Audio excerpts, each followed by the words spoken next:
नमस्कार दोस्तों, सुप्रभात। आप सबका मेरे YouTube चैनल पर हार्दिक स्वागत है। हमारे चैनल पे आप नए हैं तो चैनल को सब्सक्राइब अवश्य कीजिएगा। देखिए, नव वर्ष है और नव वर्ष का आज देखा जाए तो तीसरा दिन और आप लोगों के लिए कुछ बड़ी अपडेट। पहली बात तो मैं कुछ जमी हुई धूल को साफ कर देना अपना कर्तव्य समझता हूँ। कतिपय YouTube चैनल्स आपके लिए कुछ अफवाहें फैलाने में मशगूल हैं। इनमें कुछ ऐसे भी अराजक तत्व हैं जिनके माध्यम से यह अफवाहें फैलाई जा रही हैं। टीजीटी पीजीटी 2022 पोस्टपोन हो जाएगी। मैं ये बता देना चाहता हूँ कि कोई माई का लाल नहीं है जो 2022 की टीजीटी पीजीटी को स्थगित कर दे। स्थगित जूनियर हाई स्कूल की भी भर्ती नहीं होगी जो 1500 की भर्ती हो रही थी, है ना। नए आयोग का गठन होने के पश्चात ये सारी भर्तियां पूर्ण होंगी। साथ ही साथ भाषा शिक्षकों में संस्कृत के ही 25,000 पद आने जा रहे हैं। उर्दू के समकक्ष संस्कृत की भर्ती की जाएगी और इसका आधार होगा भाषा शिक्षकों की भर्ती। तो निश्चित रूप से भाषा टीईटी जो लोग उत्तीर्ण किए हुए हैं, केवल केवल केवल आप लोगों का एक टीईटी की मेरिट के आधार पर ही भर्ती अब होगी, है ना। एकेडमिक मेरिट किसी भी प्रकार से इसमें नहीं जोड़ा जाएगा। ये बहुत बड़ी उपलब्धि है। और मैं ये चीज़ बता देना चाहता हूँ कि जो लोग एलटी को लेकर के अफवाह फैला रहे हैं, उन अफवाहबाजों को भी मैं बता देना चाहता हूँ। मैं इस विचारधारा के माध्यम से जब हमारी बातचीत हुई, ने क्लियर किया, एलटी ग्रेड के शिक्षकों की भर्ती लोक सेवा आयोग नहीं कराएगा, एक स्पष्ट हो गया। अब नए आयोग के थ्रू ही वो भर्ती होगी। आपको याद होगा कि जब प्रोफार्मा आया था तो उसमें स्पष्टतः एलटी ग्रेड का भी उल्लेख था। तो लोक सेवा आयोग किसी प्रकार से इस भर्ती को नहीं कराने जा रही है। हमारी छात्र संगठनों से भी कई लोगों से बातचीत हो चुकी है और निश्चित रूप से इसमें सीधा सिद्धांत है, सीधी बात है। दोस्तों, मैं अवगत कराना अपना कर्तव्य समझता हूँ कि टीजीटी पीजीटी की परीक्षाएं आप लोगों की हर हाल में फरवरी मार्च में संपादित हो जाएंगी, है ना। और आप लोगों का इसके लिए बहुत बहुत आभार। कल देर रात्रि आप लोगों ने हमारे यहाँ से 10 लाख नोट्स लेने का रिकॉर्ड बनाया है। मैंने 2016, 2021 और इस भर्ती में आप लोगों ने 2022 की भर्ती में टोटल मिलाकर अब तक 10 लाख से ज़्यादा नोट्स खरीदा है। इसके लिए आप लोगों का बहुत बहुत विश्वास जताने के लिए बहुत बहुत धन्यवाद।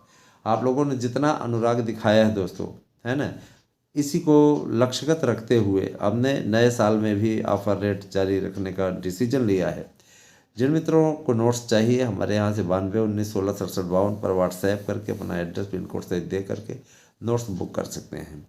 ठीक है। आप लोगों को मैं अवगत कराना अपना कर्तव्य समझता हूँ कि 8115998001 ये मेरा नंबर नहीं है और आप लोग इस पर किसी प्रकार से मैसेज न करें। मैं आप लोगों को बार बार इस बारे में बता रहा हूँ। अनमका सिंह नाम की एक मैडम है, उनका ये नंबर है। और मैं ये भी बोल देना चाहता हूँ, है ना, कि अगर इस पर किसी भी प्रकार के अनाधिकृत लेन देन की कोई चीज़ हुई तो उसके लिए आप स्वतः जिम्मेदार होंगे, है ना। स्पष्टता बता देना चाहता हूँ। हाँ, ये मेरा पेटीएम वॉलेट नंबर अवश्य है जिस पे आप लोग चाहें तो बैलेंस इत्यादि भेज करके अपना क्लियर कर सकते हैं, लेकिन ये मेरा फ़ोन नंबर नहीं है। ठीक है। इस पर अगर किसी प्रकार के मैसेजेस इत्यादि आप करते हैं, जाहिर सी बात है कि इसके आप स्वतः जिम्मेदार होंगे, हम इसके लिए जिम्मेदार नहीं होंगे। अच्छा, आ जाते हैं दूसरे मुद्दे पे।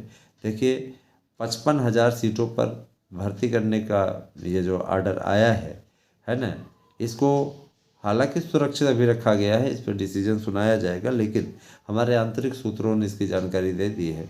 इसके डिसीजन के लिए जो निर्धारित तिथि है वो मकर संक्रांति के बाद की रखी गई है। कुछ कागज पत्र था, उसको जमा करना था, जिसके चलते इस प्रकार की बातें हुई हैं। मैं बता देना चाहता हूँ कि निश्चित रूप से अच्छी चीज़ें होने में थोड़ा सा समय ज़रूर लग जाता है, लेकिन अभी की स्थिति में बता देना चाहता हूँ कोई भी दुराव या किसी प्रकार के पशुपेश की स्थिति नहीं रह गई है।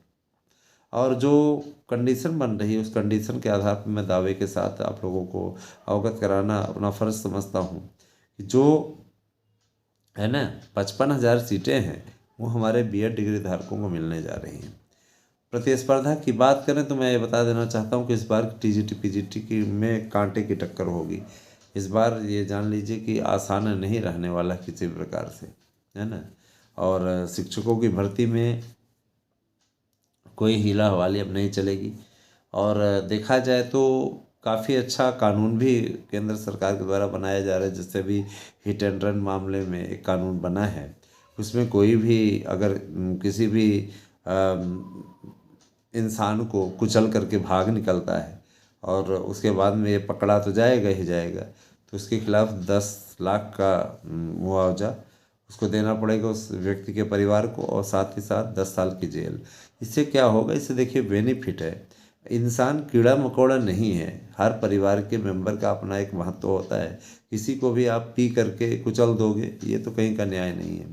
तो अगर देखा जाए तो इस पे भाई थोड़ा सा संशोधन इस पे ज़रूरी है कि अगर है ना कोई सरेंडर करना चाहता है, सरेंडर कर देगा, उसको जेल हो जाएगी और उससे जुर्माना उसके जगह पे मालिक से वसूला जाएगा, जो उसका मालिक होगा। जाहिर सी बात है कि इससे शराब पी कर के गाड़ी चलाने वालों की संख्या में भी कमी आएगी, ऐसा मेरा मानना है। और मैं ये कहना चाहता हूँ कि देखिए, ऐसा नहीं कि सरकार किसी के पेट पे लात मार रही है कुछ है, लेकिन किसी के भी जान लेने का लाइसेंस आपको नहीं मिल जाता है। ऐसे क्या होता था, ट्रक ड्राइवरों को लोग अधिकार दे देते थे, है ना, सुपारी दे देते थे कि फलानवा को कुचल दो और क्या कहते हैं इतना पैसा हम तुम्हें दे देंगे, समझ रहे हो ना। तो कुछ लोग अपनी जाति दुश्मनी भी निकलवाते थे उनके माध्यम से। तो यकीनन ये कानून अच्छा है, लेकिन इसमें थोड़ा सा संशोधन की आवश्यकता है कि इसके मालिक के खिलाफ कार्रवाई होनी चाहिए। ये मेरा अपना व्यक्तिगत विचार है, और मैं अपील करता हूँ केंद्र सरकार ऐसे कानून को किसी भी प्रकार से इसमें वापसी ना करे और इसको लागू रखे, है ना। और